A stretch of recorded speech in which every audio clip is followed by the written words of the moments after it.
Yeah, it starts a month-long intensification of the whole collaborative work in the City of Leeds to tackle male youth violence and specifically knife crime, and even specifically in that, young people carrying or using knives. Been great this morning, loads of partners, loads of other agencies coming together, united to want to make Leeds, which is already a really safe city, much safer, and try to eradicate the scourge of knife crime from our streets. It's not a one agency or group solution, it's got to be collaboration. The police have been in there saying you can't arrest your way out of this. A judge spoke excellently about how you can't just sentence your way out of it. I think the key message there has been, and what the foundation will be behind very much moving forward, is education. We've got to have the conversations with young people to explore why they carry, etc., to reduce that possibility and reduce death. It's a very important campaign.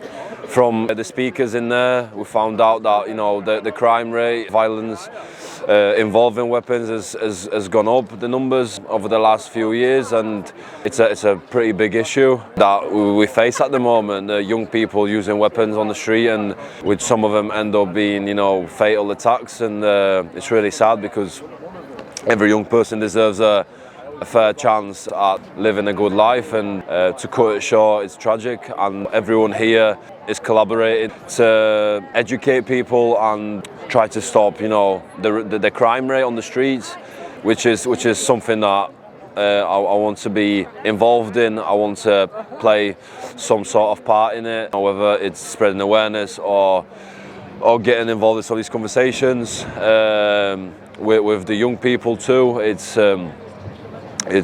something that I'm really looking forward to being involved in. We're blessed that at the Rhinos we've got players who are great people and great role models. They're also committed to want to make a difference themselves.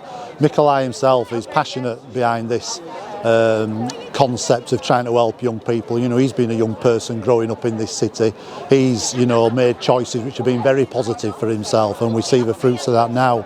But I think he's conscious that it's very, very easy. It's a very thin line between making that right choice and making a choice that could lead to negativity. So having somebody like Mikolaj acting for all intents and purposes an ambassadorial role to get behind what the club and the foundation are doing moving forward will be very powerful and shows our intention and genuine commitment to it. We've talked about being a city effort. What can community clubs do, and how can they act as like an outlet and a safe place for young people? Yeah, I mean, obviously, if a young person's already getting involved in sport and structure of teamwork, we're halfway there. But I think what the adults in those sectors need to be conscious of is they will see, hear and witness things that they need to just pick up on, whether that's use of language that could be seen as contributing to violence, misogynistic, inappropriate. Young people need to be checked and challenged on that and explore it. Condoning aggression and violence on and off pitch or around community clubs is something that we don't need. This is a great sport where with rules and respect you can be violent, but to condone violence just for the sake of it only means that young person's going to have a distorted view of basically what's right and wrong, and so we need to, as the adults in that setting, challenge it.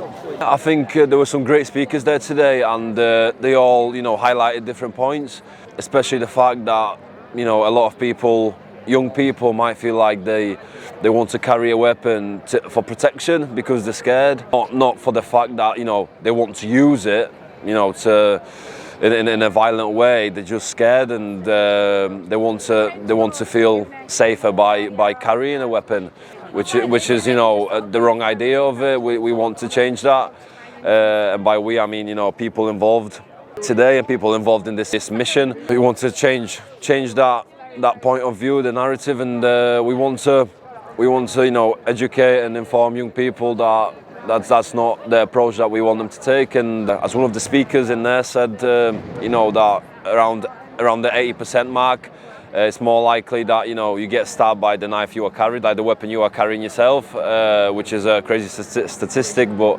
yeah, it's happening way too much.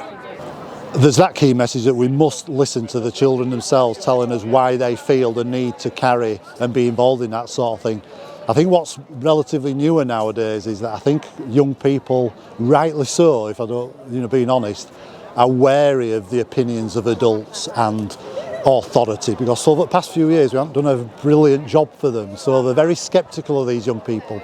Add to that, deprivation, poverty, other issues that make young people even more vulnerable to this sort of thing. They're going to be even more sceptical, so we've got to engage with them, we've got to speak with them, we've got to gain their trust,